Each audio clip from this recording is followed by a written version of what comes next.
told your friend you're not okay? And tell me what's wrong and why you never said you felt that way. And guess you're trying to stay strong and fake a smile until I look away. But I've known you too long, it hurts to watch your blue eyes fade to gray as you fade away, as you fade away. Welcome to the Journey of Life podcast, your podcast powered by Zozo the brand. If improving yourself, elevating and educating yourself is part of your life's goals, this is the podcast for you. I'm your host, Dr. Tendaishe Monalissa, and it's just another episode of the Debrecen Diaries. So before we continue with this episode, I'd like to give a disclaimer, right? So in this episode, depression and financial abuse will be discussed. So I strongly suggest that you skip this one if it will be a trigger or you're not in the mental state for it. So this particular series is not about making a villain or disrespect any of the parties involved. It's me simply telling my experience according to my perspective. In some scenarios, I was a victim, in some possibly the perpetrator. While retrospectively, I might have the maturity now to see things differently, I believe I'm still entitled to how I felt at the time. So, essentially, I'm validating that young girl who was naive, clueless, and constantly in and out of depressive states or episodes, okay? Whew. Yeah, that was a mouthful, but I had to say it. Yeah. So I guess there's going to be a little bit of an educational segment going on as usual. And then I'm just going to get into my story after that bit. So, I know these topics are a little bit sensitive, especially nowadays. We use the words like depression and all these psychiatric terms very loosely and things like that. So maybe context is also important. But yeah, I think if you're not familiar, please go and watch the Depression Isn't a Joke episode. One, the depression isn't a joke. One, yeah, and then you can follow through the journey. So in episode 1, I was basically discussing at which point when I was taking account, retrospectively, like my struggle with, let's say, my mental health or getting into these like depressive states and things like that, like how it actually started, and kind of like writing down a diary of the story and where it began, and up until the very end, and I'll tell you guys how I'm doing now, right?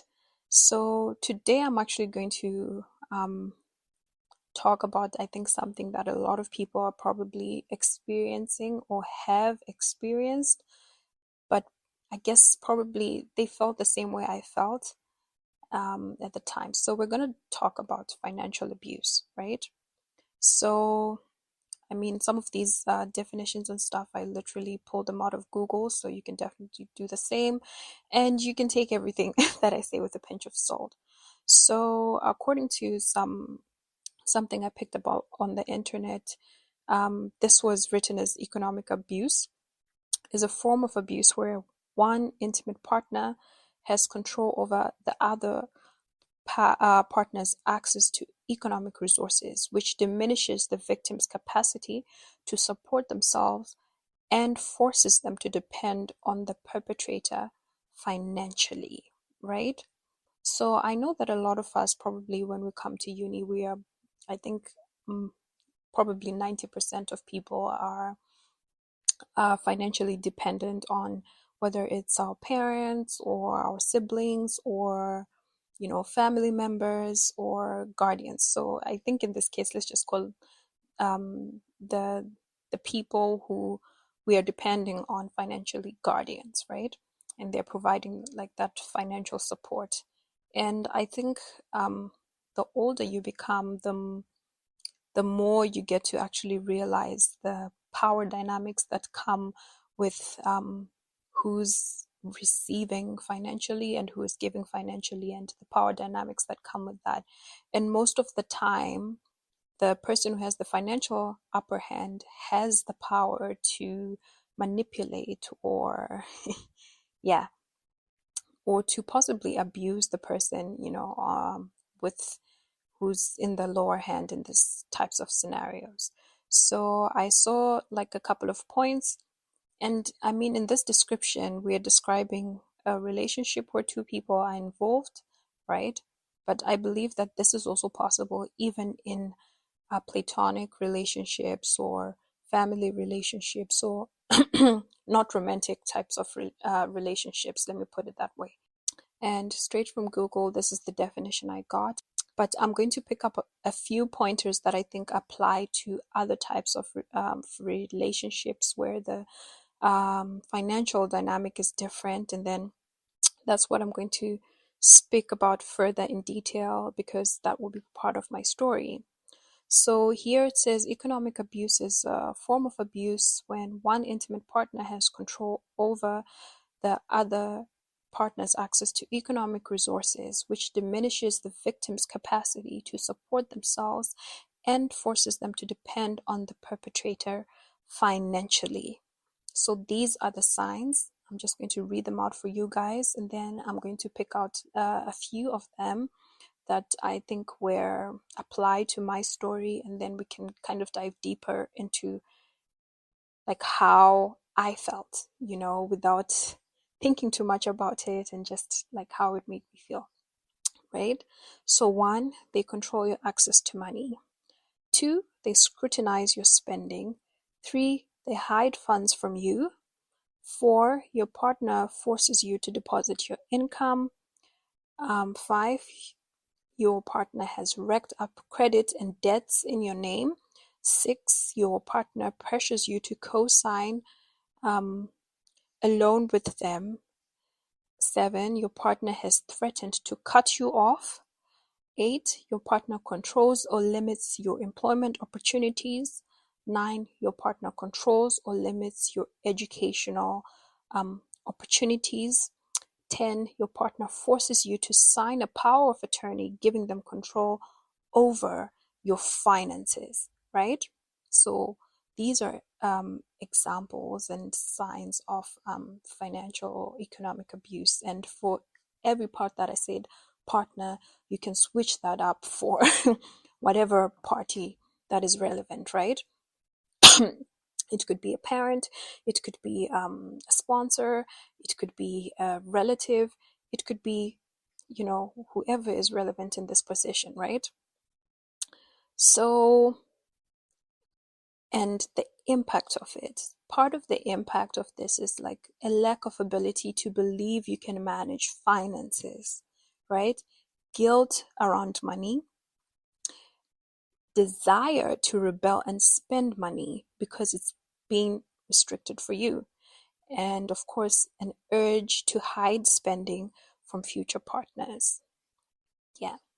So I think that's it for the education segment, and we're going to touch on the few mentioned, pointers previously, right? So we continued the story from how I ended up coming to Hungary to uni. And I guess from the last episode, I'm finally, starting med school. So I remember the day I actually landed here in Debrecen. I remember I left home. Everything kind of happened really fast from the point my entrance exam or interview, my entrance interview was successful. And then the next thing they asked that, the seat reservation fee should be paid, and it was paid. And the next thing, I'm enrolled as a basic medicine course student, and boom, we're flying to Hungary, right? And I think to a lot of people, and even for me, it was a dream come true. But I think at the time, everything just happened really fast, and I didn't have time to process. And I remember August 28th, I landed in Europe, in Hungary, in Budapest, at Lisbon's airport then, to a whole new continent, whole new country, whole new culture and everything. Flew all the billion hours that we fly from Zimbabwe to Hungary, and boom, I'm here. So I remember when we arrived, one of my aunts was actually flew from the UK, and she came to she waited for me at the airport, and then we came together using, I think it was a Leo probably, and they charged us so many euros, I can't even remember. But we didn't know, and all the way to Debrecen, and I remember we went to Augusta. And then, of course, they'd already told us before that they wouldn't be able to accommodate me because it was already filled up and they didn't have accommodation. So we went to OEC, and they said that, well, we could only have a place to sleep in for, I think, say it was a 1 night or 2 nights, and then would have to find somewhere else, right? And there's the language barrier and everything like that. And I remember actually one of the first people I met, she was half Zimbabwean, half Nigerian. And yeah, she was really so helpful, and, helped to communicate with the receptionist with us and everything like that.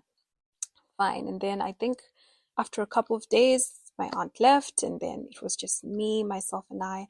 And by that time, I had become acquainted with, I think, a few people.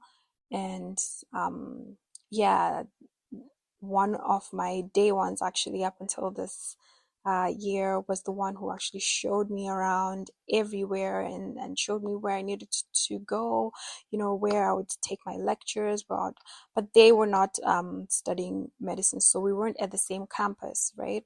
Which meant that, like, these friends that I had were not going to be able to navigate this space with me. I had to do it by myself, right?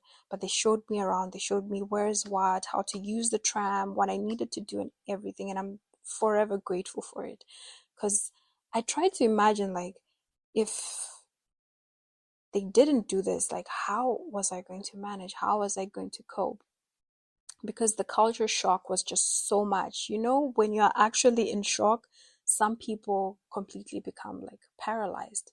They can't move. That's how much shock they're in. I feel like probably in my head, that's how much shock I was in. Like, everything was kind of just happening to me. Okay, oh, first day we have to go to orientation, that's what I'm doing now. Oh, we have to do classes here, that's what I'm doing now. And it's just going. I think it didn't even register to me that I've left the home that I know and my family, and I've moved away, um, miles and miles away from home, and I'm on my own. I don't know anyone in this city, in this country that is close to me. I don't know what I'm doing until, I think, the second week. That's when everything just kind of hit me. So the whole traveling, leaving home, saying bye to my family, everything, it just happened. And I think I was just going with emotions, right? And then finally, I also arrive 2 weeks later, you know. I guess mentally I arrive in Debrecen now, because I think sometimes I would even wake up, thinking I'm still back home in Zimbabwe. And then I'm like, oh, okay, I'm in Hungary. Like, it's a different room. Oh, yeah, by the way, I live alone. So the first thing is that because I couldn't find accommodation in a student type of setting, it meant that I had to look for an apartment. And then, so from that point onwards, I was living alone. I was living on Sugared, actually, on my own. It was a cute little apartment, kitchen, uh, really spacious bedroom. So that was the bedroom slash living room.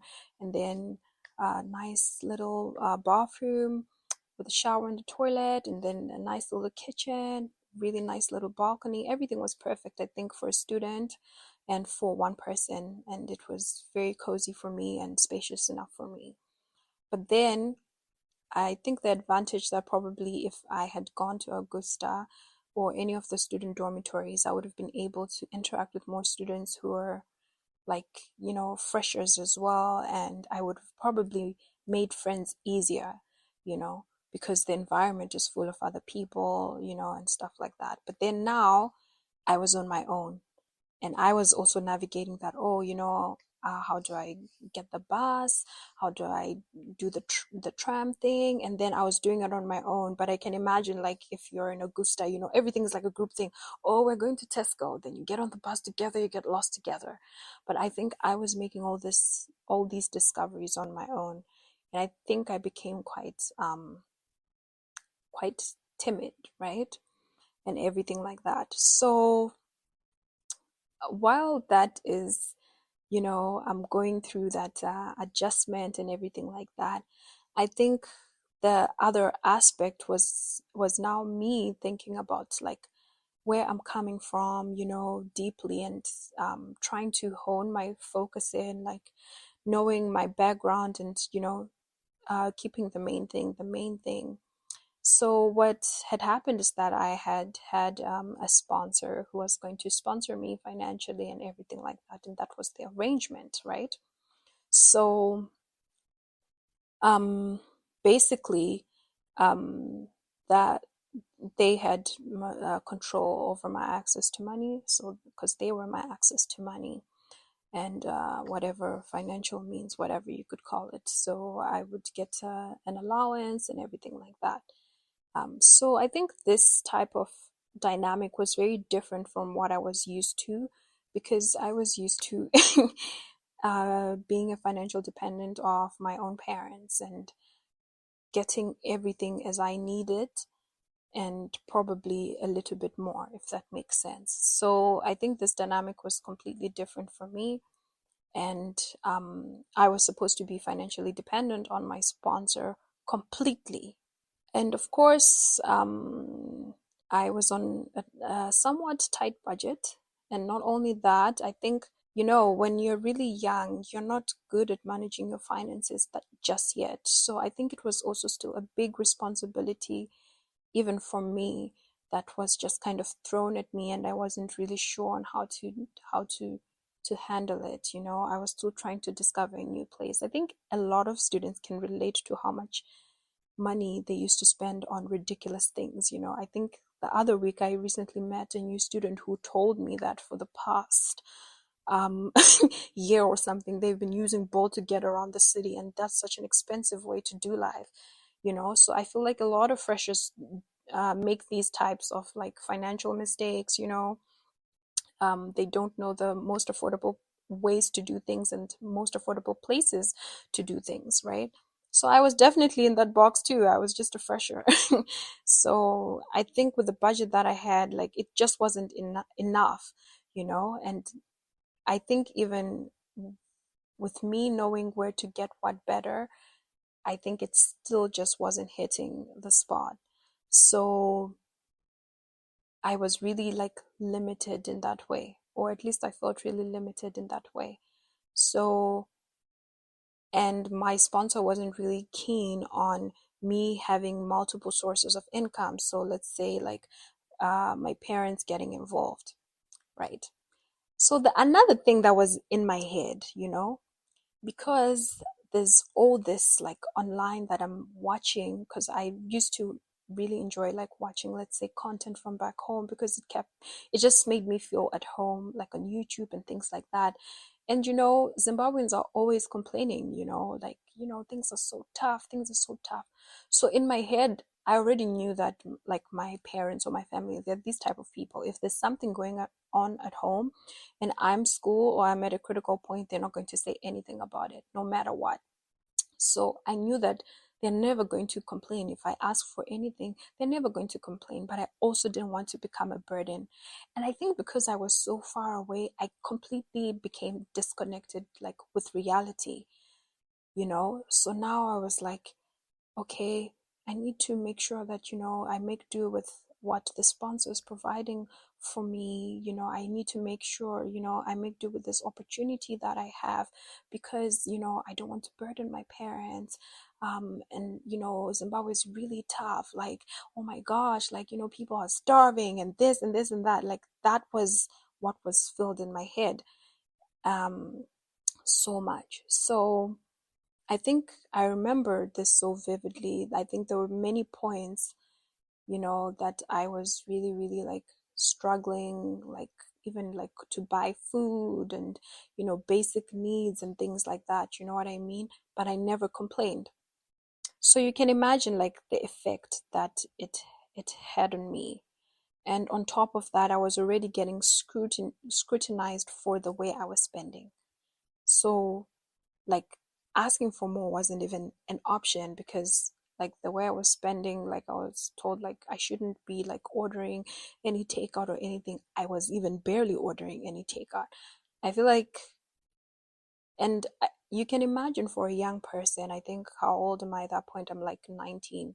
In fact, a normal person, um, let's say an average uni kid who has a somewhat little group of friends or some type of social life, you guys are gonna get McDonald's, right? It's impossible to have a life without, some of these things. So it needs to be put up there. And I honestly, I wish I could have even a conversation with parents about this, that they have to imagine the life that a young person is going to live. You know what I mean? Because I feel like my situation was like this because of the dynamics that I had, right?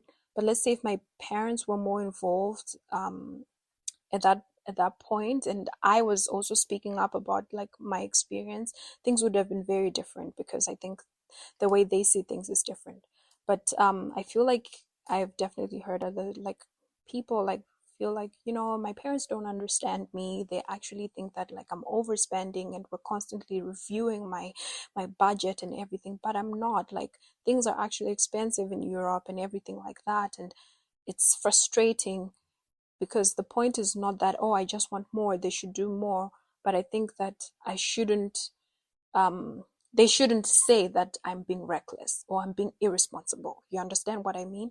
And I understand how it feels to feel that way, where you're being labeled as someone who's being reckless with money or being irresponsible, when in fact you're being responsible. In fact, you're stretching things out. I think it's more frustrating in that scenario. So I think that's how I was feeling. So, like my access to money was controlled, because my sponsor didn't really want me to have all these multiple streams of income, because they felt that maybe it would make me lose my focus and I would start to become I guess too focused in vanity and be involved in things that would steer me away from focusing on my program, which was already going to be super demanding, right? And they definitely scrutinized my spending. Um, and they asked me to make a breakdown of every single penny that I spent. So whatever money that was sent to me every month, I was supposed to send a breakdown of what I did with it, from the first dollar to the last dollar type of thing, without fail. So like I'd like to reiterate that maybe this is normal for some people, but I think for me it was very foreign. I was a boarder all of my high school, from Form 1 to Form 6. I used to get pocket money. And honestly, like my parents never used to ask me like what I spent my money on. I guess they trusted that I spent it on whatever, you know. Um, and that was really it. So even this for me, it was really difficult. You know what I mean? To do this, and for me, like it wasn't just like, oh, we're trying to keep account of the money, or something. It just felt like I was nailed to a wall. Like I can't even move. I can't even do anything, because there has to be a record of every single thing that I purchase. I think in the first couple of months it made sense, to kind of try to figure out like, okay, what's my monthly expenditure and all these things, and then figure out like what a monthly like um my monthly budget should look like, and how much my sponsor should send. But after a couple of months, if you're spending the same amount and the budget is the same, but then it was constantly like every month you should send everything, and it was really, I think, tough for me to have to go through this. And I think on top of how much I was being scrutinized for being financially like irresponsible and things like that, um, it really made the relationship, like with money for me, quite, it affected that relationship. And I think for me, it was a really big contributor to why financial independence is something that is incredibly important to me, in my life, right? So I think I've mentioned, like, these points. They control access to your money, they scrutinize your spending. Um, um, there's this one that's your partner forces you to deposit your income. In a way, for me, I think I was just kind of like supposed to constantly put down like what I'm spending this money on and everything like that all the time. And it was, yeah, it was not nice. And then there's your partner has threatens to cut you off, right? That's one of the other points. So I think another thing that would happen is that, like, it was also communicated to me, and perhaps I think there was a part of me that was not handling the finances the best that I possibly could have. But imagining how empty my life was at that point and how fuller my life became along my journey through uni, I think I could have been it's very possible that I could have been spending way more than I was. And yeah, it's still really difficult for me to retrieve those memories because of how hard it was for me at the time, especially emotionally, and feeling like I was already alone.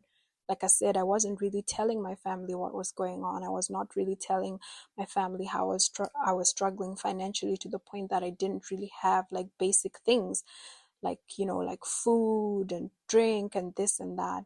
And I remember one particular time, um, I got some, back home we have this maize meal, that we used to make sadza, right? So sometimes you can use it to make porridge. So I bought some buzadara, guys, and yeah, I was gonna make porridge, and it was so like inedible, it's horrible, but like this is literally like all I had, and I think some sugar, because I guess I drink a lot of tea, so I think sugar is always kind of around.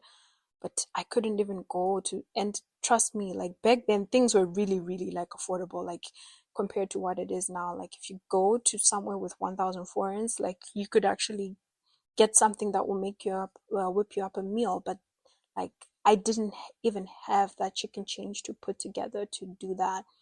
And so I think that furthered, I think, how negative like my experience was, on top of me not being able to like make friends when I came.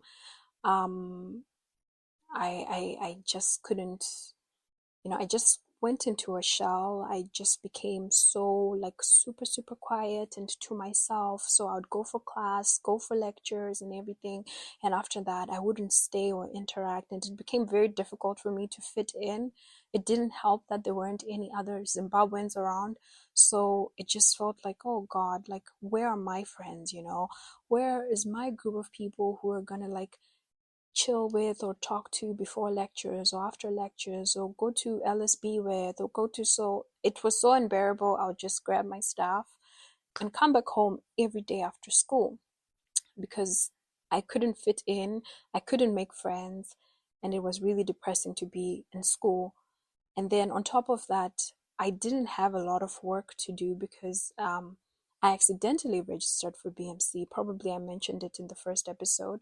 So here I am. I'm also kind of repeating things I'd already done during my A level. So I didn't have to study that much. So I still come back home, and then I'm just like on YouTube. I'm just watching stuff, watching series, and I'm on my own, and it was just that cycle. And the first semester is the winter semester, so the first winter, and I remember that year, this was 2015, it was one of the most brutal winters Hungary had seen in a couple of years, actually, at that time. And it was that winter that I arrived. So it was like crazy, crazy cold. Nobody's really outdoors like that, like even on the streets. And that winter, I was just indoors, and everything like that. Of course, occasionally, like making sure to open the windows, so that, yeah, because you can get carbon monoxide poisoning. So if you're listening right now, please keep that in mind. Make sure to like open up your windows for some oxygen. It's winter season, so yeah. And I know that they have routine like CO checks actually. So make sure your landlords or landladies, they know the ventilation status of the apartment or something like this. And yeah, please don't forget to switch off what you need to switch off when you're leaving the house or when you're sleeping or whatever, your gas, whatnot, right? So, anyways, I was indoors most of the time. I was not leaving the house at all. Um, and I remember when once the semester had ended, I think probably this is like in December, and it was exam period. I wasn't leaving the house because now I didn't even have class. I fell really, really, really ill. And, my mom was calling me to check on me and everything, and I would never tell them like what was wrong and stuff like that. And even at this point now that, I wasn't really going to school like that and stuff, for me, I was like, okay, so I don't spend too much money like outdoors and everything like that. So I wasn't having any social activities, which meant that I wasn't going out or eating like dinner out. I wasn't doing anything extravagant with money. I think my budget was just impossibly tight. You know what I mean? At the time. Of course, there's still some choices I could have made better, but in general, it was kind of tight looking back. Because I imagine like the life that I started to live like later on, and like how um fuller it was in terms of like when I now had friends and everything. And I can imagine that um if it's possible, those things should be possible. You should be able to go and hang out with your friends every now and then and get some McDonald's, you know, and get these type of things, or go to a birthday dinner. Like back then at that point, my budget didn't even allow for things like that. So I'm like, I don't know how I was surviving, but it worked because I didn't have what? I didn't have any friends, so I wasn't doing any social activities. But I can't imagine living like that and that's just your life. It's not possible. It's not healthy. And it was really affecting me like mentally, the adjusting, the financial stress I was constantly in. And it started to become stress to me that I was like really ungrateful, and that, oh, I was a user. I was just trying to get what I wanted out from my sponsor, and everything like that. So it was really overwhelming for me emotionally and mentally. It was just a lot. And it started to actually affect my physical health because, one, I didn't have food, so I wasn't really eating um, that well, or I was barely eating. I wasn't really leaving the house anymore. I wasn't getting enough, just a vitamin D, my energy levels, my mental state is declining. So we know vitamin D is important, your for your bones and all these other things, but it's also very, very important for your brain and for your mental state, for your mood. And that's why they encourage you, make sure that, for people with winter blues and, seasonal, I guess, depression or something like this, it's important, to make sure you're taking your vitamin D and all that stuff as well, especially during this time of the year, in winter. And here I was, not barely eating, not getting any sunlight or daylight at all. And everything was just declining, and I just had no idea. So and I was a terrible insomniac, especially like during this semester where I would have classes, right? I think just before the semester ended, I was a terrible insomniac. I think my entire BMC, I struggled with sleep so much, and it was worse in this semester because two, I had classes to be at. So because I couldn't miss classes that time, maybe I wouldn't sleep, let's say, until like 4 a.m. and then I have to wake up at like 6 to get ready for class at 8, and then now I have classes, so I have to be up, and then I come back later at home. Maybe I sleep like maybe 2 hours or something, a nap, and then I'm up again the whole night, up until sometimes I wouldn't even sleep until like the next day. So I was literally sleeping like 2 3 hours in a day during the semester. It was terrible. And I remember one of my group mates at the time, um, and she was so kind, she was so sweet, and a Namibian girl, and she would always like just be like, "Oh, Tindy, are you okay?" And everything like that. And I'm like, "Oh yeah, I'm fine, I'm just sleepy," or something like that. And at that time, I think I didn't even realize that, okay, like the fact that someone is asking me, okay, if I'm okay, that means that there's a problem. you know, all these things never used to register to me. That, okay, the fact that I'm only sleeping 2 3 hours, there's a problem with that. For me, I would just take it like, oh, I wasn't really able to sleep. I haven't been able to sleep. I'm not able to sleep. But for me, it didn't register that this is an issue, that I'm not able to sleep. So my sleep hygiene was terrible. And of course, like if your sleep is bad like that, it's going to definitely affect a lot of things. It's going to affect your health, your energy levels. And like I said, I already had really poor eating habits. And I remember one of the blood tests that I took, because we had to take all these, have these physical checkups and everything like that. I had a physical, and my blood glucose was really low. So I remember, and the physician like kind of asked me like, oh, did you have some breakfast before you came for the checkup, because maybe that's why your glucose was really low. But for me, I was just like, oh no, I didn't have breakfast, whatever. But like, that was me, that was my life. Like, I was barely eating, and when I was eating, like, I wasn't eating the best food. I remember there was this cheap cola I used to buy, and I used to make these muffins. I had a recipe from a friend. That's what I used to eat. Like, I used to drink cola for breakfast. it was it was terrible. And I would like eat these muffins. Yeah, like it was a lot. And of course, like, there was the threat that I would get cut off, that if I didn't do things a certain way, or if I didn't go, yeah, basically, if I didn't do things a certain way, there was that threat that, oh, my sponsorship would be cut off, and I wouldn't be able to complete my program and everything like that. So that was another mental stress that I was carrying. But I was carrying this burden by myself, and I wasn't sharing it with anyone, because I was just alone. I didn't have any friends, right? That um were present constantly like that. And even the friends that I had made weren't close enough for me to share, this with. It was quite personal. And then on top of that, I'm not telling my family back home, that, okay, like, this is what's going on. So I remember one particular winter, because my mom was asking me, like, how are you doing and everything like that. And I was just sick. Like, I was sick. I was just ill. And I can't tell you that, okay, my stomach was hurting, or I had a headache, or I was just ill. I was really, really, really unwell.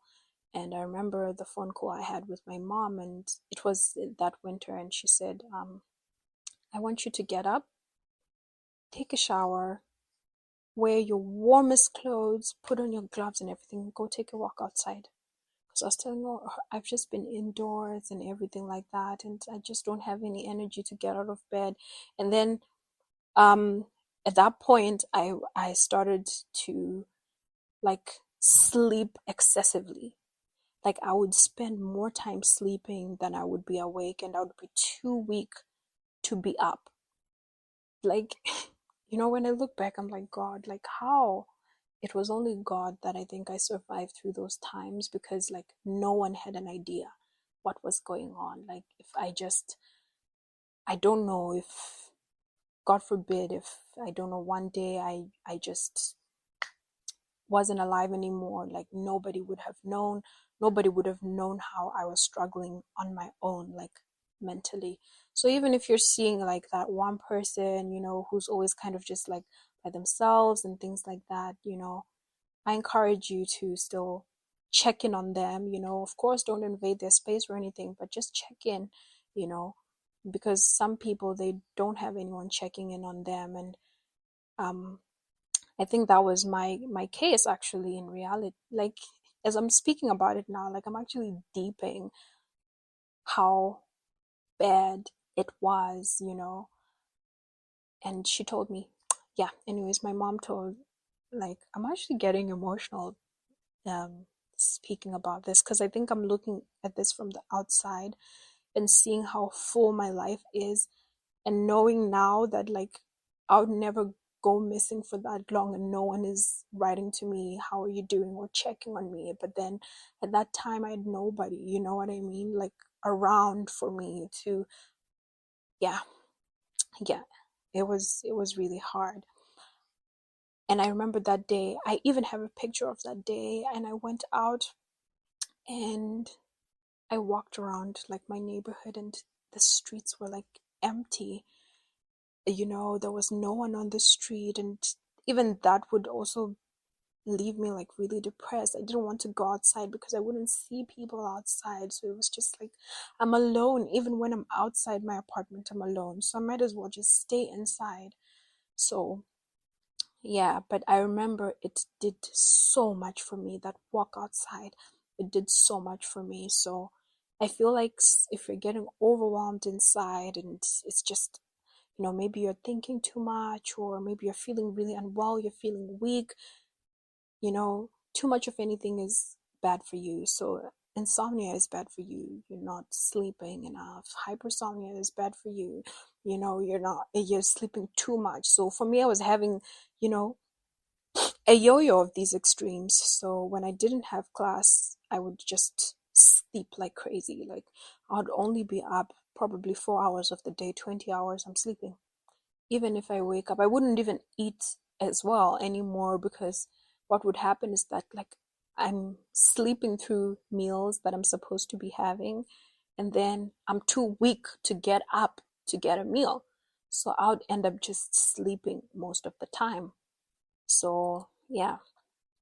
So I think shortly after that, I remember back then I would braid my hair by myself. So when I was going to school, that's when, I think probably this was now the second semester of BMC, and then one or two people started, like, to, and I think, yes, I think this was at the point that finally I met another Zimbabwean, who actually I happened to be related to at some point, and she would ask me to come and join her with her friends and hang out with them. So I started to do like more social things, you know. And one of her friends gave me some really good advice, and she was like, it will never take anything away from you to open up yourself. You can make friends. You can do all these things. And I think because of that, it opened up my mind, to the fact that, like, actually, I'm not even a quiet person. I'm not even an introverted person. Like, this is not who I actually am.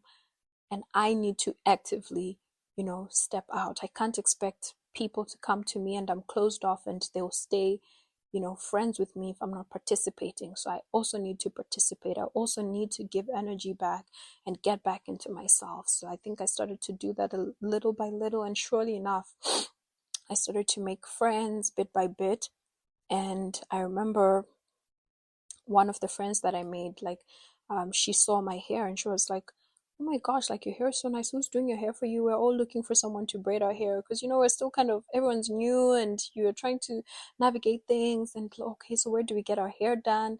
Debrecen was not like how it's like nowadays, where there's so many people who braid and who do hair. So there was, there's lots of access. If you want to do your hair, eventually you're going to get to know about a lot of people who braid. But it wasn't like that back then. It was only just a few people and stuff like that. So I was like, no, I do my hair by myself. She was like, what? It's so good. Could you do my hair? And I was like, girl, no, I can't. I am just, I didn't want to mess it up. But then she was like, you know what? I don't even care.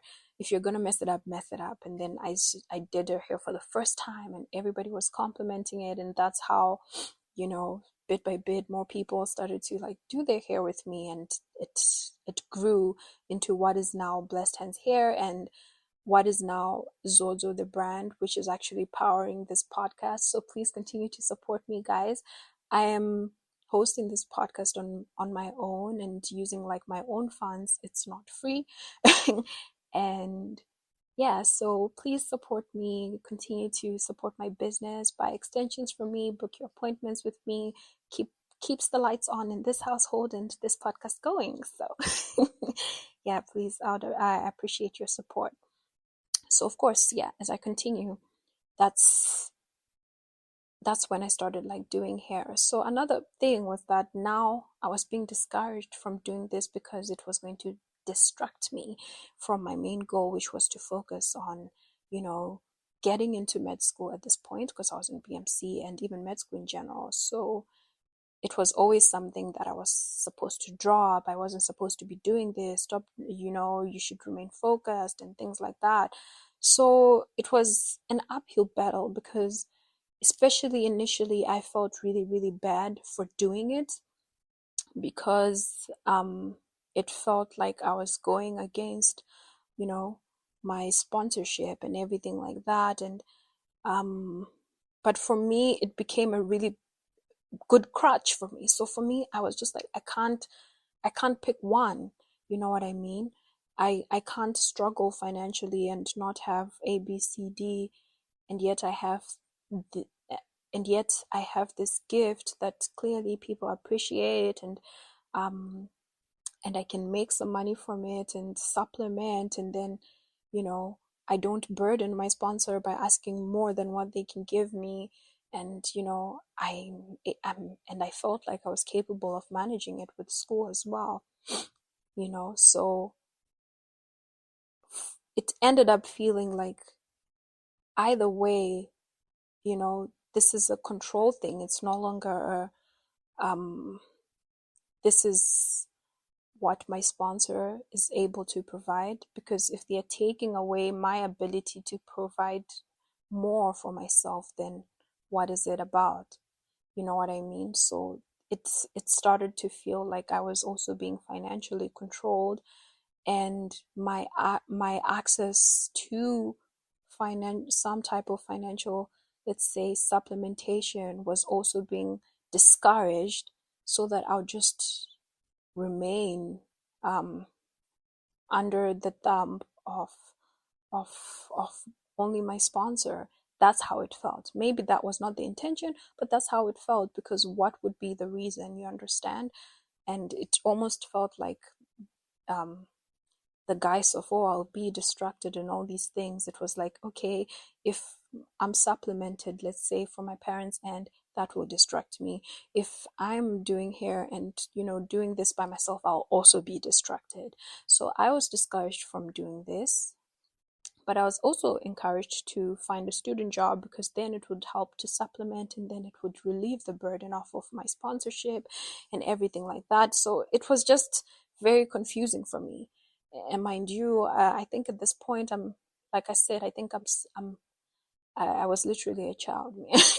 I was literally a child. So everything was highly emotional and highly like mentally draining. So I think at some point I I completely cracked, and I remember I had a phone call with my brother. I didn't even tell my mom, or when they talked to me, I told them I'm fine, and I had a phone call with my brother, and he was just checking on me. Every now and then he would check with me and would like talk for hours, but I'd never say all these things that I was going through. And I guess in my head, I even felt like I'm the privileged one. You know what I mean?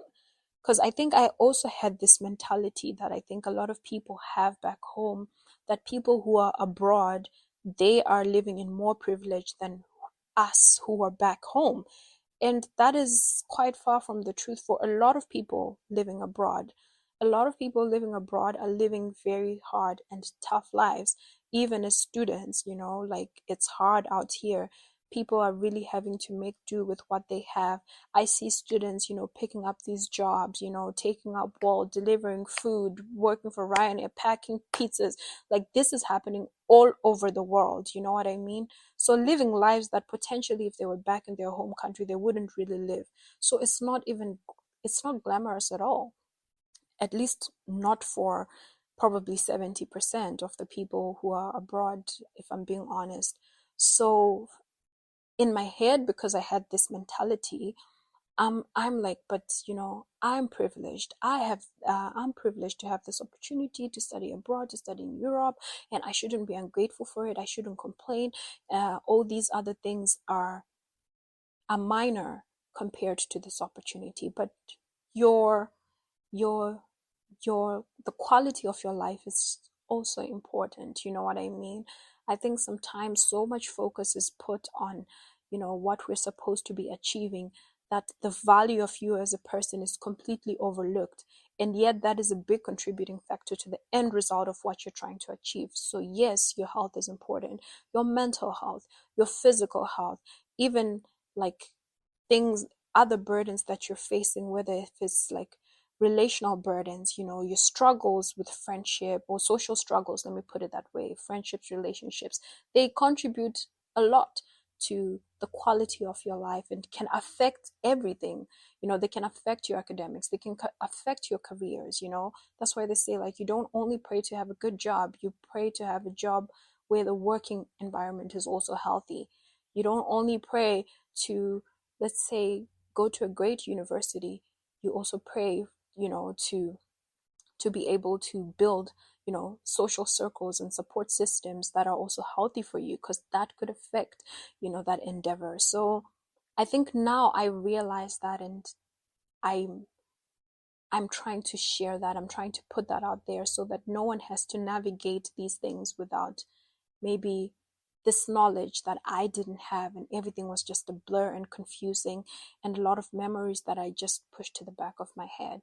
So I eventually broke down to my older brother, and I just told him how difficult things were for me, and I just completely cried, and I was just like, and my sponsor is also saying that I'm not being good at this, I'm being terrible with money, I'm ungrateful, I am manipulative, I am just trying to get what I can get out of this sponsorship and get my degree and just step, you know what I mean?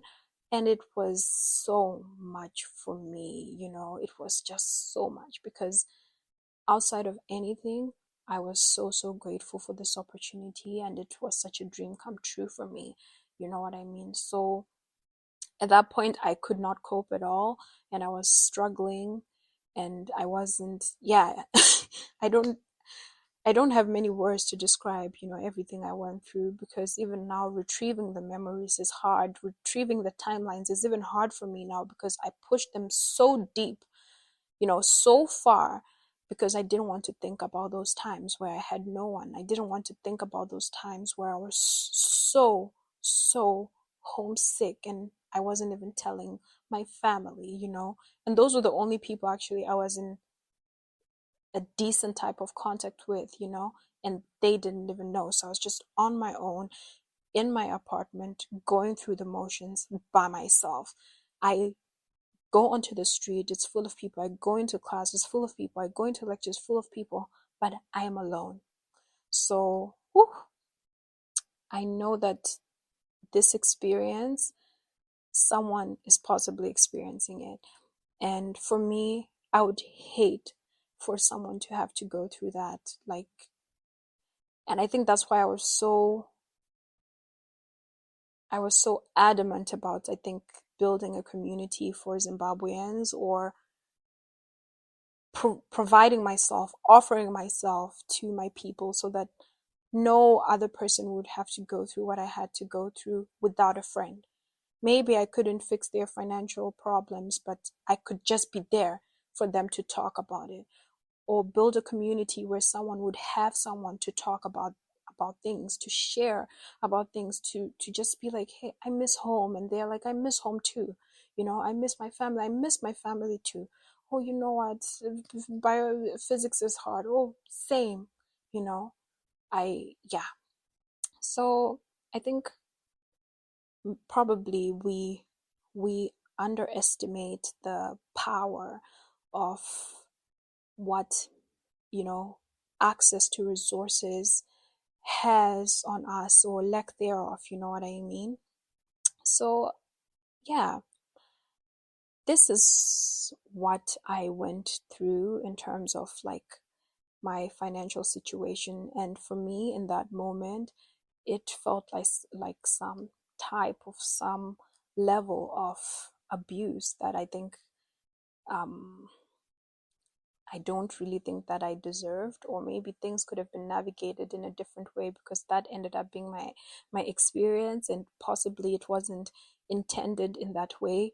Maybe um, the goal was to keep me focused, or the goal was to keep me humble, or the goal was to, but it did not do all those things. If anything, it left quite some trauma. So, like the last point that I talked about what is the impact, you know, because now um I was suffering like the psychological impacts of financial stress. So, for example, financial so basically describing um, what financial stress is a state of worry, anxiety, or emotional tension related to money, debt, and upcoming or current expenses. And I think that this stress is transferable. So let's say if your parents are going through financial stress, and then you are a dependent. I think especially if you're abroad, you depend financially in a bit of a bigger way than maybe, let's say, a sibling or someone who's back home who, you know, eats what the parents just eats that day, or things like that. But for you, your expenditure is a different entity on its own, right? So it creates a different type of dynamic. So you're able to feel the financial stress of the household in a more significant way, you know. Um, that will can easily, you know, be transferred to you and things like that. Not saying that it shouldn't be, but I think that it would be great if that is managed really, really well, you know, especially if someone is not yet in a state to fully grasp and understand what's going on. Yeah. So, what are the impacts? What are the effects of being constantly under financial stress? Even if you're not working, even if you're just a dependent, you're feeling the things that they're feeling, right? You start to feel angry, you're fearful or experiencing mood swings, tiredness, aches and pains, withdrawing from others, feeling guilty when you spend money. And I feel like it's interesting that I can even imagine, you know, parents, guardians, or financial providers, you know, feeling this way. And I can imagine that if I was financially providing for someone, I wouldn't want to transfer these burdens onto someone who I'm, let's say, responsible for, or anything like that. And so I can see how that can happen without the intention to, because you're just so stressed. So, of course, you're moody. Of course, you're just fearful. You're angry, and you're withdrawing from other people because you're just like, oh my gosh, this, I need to pay for this. I need to pay for this. You know what I mean? And then now it's like, oh man, I just feel like ice cream today. I'm just tired. You have that ice cream, and you're like, oh, I shouldn't have had that ice cream. I shouldn't have had that ice cream. So it's, yeah, it's not a good way to live. And I think that's why I it's important for me also to empower other people to find ways to build you know, hard skills as well, that they can get financial freedom for themselves outside of formal employment, you know. I think like learning skills like doing makeup, doing hair, doing nails, you know, I don't know, craft work, handwork. I think these are important skills to have that can empower you, and that can give you some type of financial independence or financial freedom. Personally, for me, that's my goal in life. I want financial freedom. I want the freedom to be able to live um, a stress-free life, or at least reduced stress where it comes to finances, right? Um, by making better decisions with my finances, and also building up my finances so that I don't have to go to be constantly in states of worry, anxiety, emotional tension related to money. And lastly, speaking about the impact that being in a situation where there's these financial power dynamics, financial abuse, or financial manipulation, or whatever, um, there's a lack of ability to believe you can manage finances. And that was me. That was me for the longest time. I think I only started to feel confident. And even now, I feel like I'm not even that confident with my ability to manage finances, but it's something I always tell myself. And I have to remind myself and look back at how I've handled my financial responsibilities. And that's how I encourage myself that no, you're good with money. Because I think I kept telling myself, but I'm just terrible with money. I'm terrible with money. I even think I still say these things, and I need to stop to my friends and to other people. I'm not great with money. I'm not great with money. I'm good with money. I make active decisions. I prioritize, things that are important with my money. I do not spend money unless my light bill is paid, my heating is paid, these type of things. I have good money habits, telling myself these things. But it's because of like a good chunk of the experience I was talking about that made me feel, and I really, really lacked esteem where it comes to managing finances, guilt around money. So even when I eventually told my parents and I told them how I was struggling financially, and immediately they came to my rescue and they were like, why didn't you say, like, there's no type of poverty that is happening here, that we will never be able to make ends meet for you, like you should not be struggling. And they immediately came to my rescue and everything like that. So they also started to, um not that they didn't want to, but like the situation was a bit complicated that way, as I mentioned before. But they found a way to, for us to navigate this, right? So I had so much guilt where money was concerned, and I would always feel guilty for receiving this financial support, because it felt like, no, I shouldn't be, I should be managing and, finding what I can do with this, but it just wasn't working, and I was not doing well, even physically. I was not eating well and everything, but I constantly felt that guilt. And then another impact, which is desire to rebel and spend money because it's been restricted for you. Hello, uni students. It happens, you know. Maybe when you do get hold of that money, you're just like, you know what, I'm always struggling with what. Nah, I'm going to go to Zara, and yeah, we're gonna Zara here. You know what I mean? I'm going to go to H&M because I'm tired. And I feel like I had a lot of those moments where I would just be like, I'll go to Forum, and I remember in the beginning, I never used to go to Forum. I always used to thrift. I was like, no, I shouldn't ever buy new clothes. I shouldn't. And you guys, it was terrible. And I felt like, oh no, like buying brand new clothes is a luxury that I don't deserve. As if like in my life I never used to get new clothes, but like that's the state of mind that I was in. There was so much guilt surrounding spending money that I would mice for everything.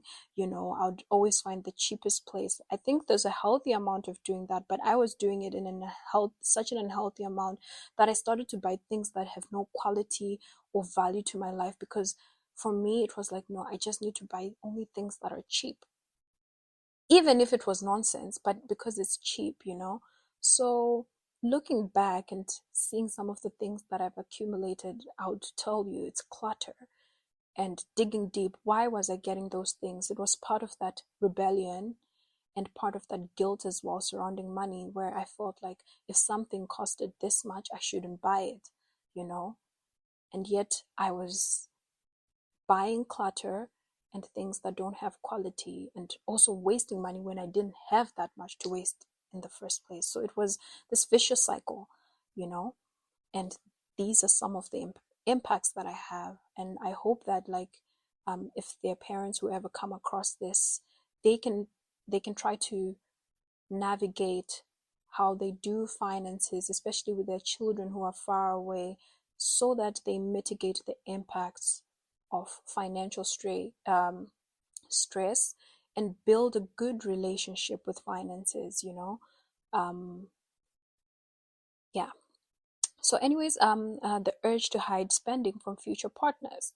So um, this is an interesting one because I wouldn't say that, yeah, I wouldn't say that I would in mm, go out of my way to hide my spending from future partners, but like my finances or whatever is something that I was just never open about. You know what I mean? I was just never open about it. Or I think for a while, because I think I dated someone for like a long time and I just wasn't open about it until I had to be like, this is my situation, this is my dynamic, and things like that, and things like that. And probably, like, in fact, I wasn't open about it to a lot of people, like, even to my closest friends and everything like that. I think it's only a few people that actually got to know the full picture, even up until this date. So it's crazy that I'm here on this podcast saying this, and probably some of them don't even listen to this, so they'll actually never know, but yeah. So I felt the urge to hide, and just not disclose this particular part of my life, which I think I'm entitled to some, you know, extent, but it was hiding. It was intentional, not disclosing this, because it's money related and everything. So yeah, I think this episode was a really big release for me, and I hope that it is helpful to parents or people who are financial providers for other people and see the impact of maybe how they navigate finances with the person that they're providing for. And for you guys who are financial dependents to realize, when this is a financially abusive or manipulative situation, and to share and to speak up for yourself. I think especially if you are in a place maybe where you have a relationship that allows you to stand up for yourself, I think speak up, say it, that you know what, it doesn't feel good, mom, or feel good, dad, when you're constantly saying I'm irresponsible, because this is what I do. I'm very responsible. This such and such is happening, such and such is happening that you're not seeing, and this is the reality. So actually I'm doing the best I can, and I appreciate that you're also doing the best you can. But this narrative of me being irresponsible, me being reckless, is not true.